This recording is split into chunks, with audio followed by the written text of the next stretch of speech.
โลอันนี้ครับพี่น้องครับมานมัสการพระเจ้าในวันนี้ครับฮาเลลูยาชื่นชมดีครับพี่น้องครับ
ดินร้อนก่อนฝน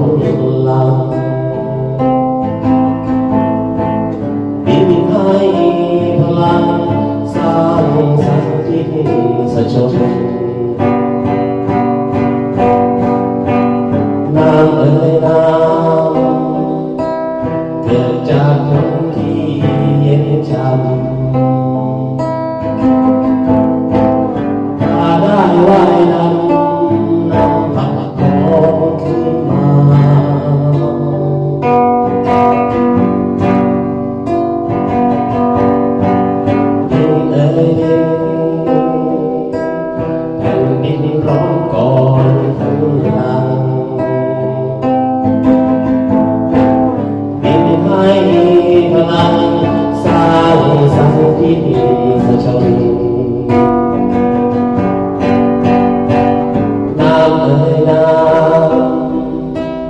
เกิดจากคนที่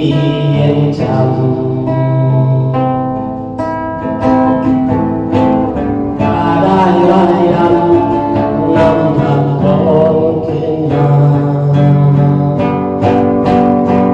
โอ้เจ้าโชธรรมโอ้เจ้าโชธรรมปานแล้วลงไป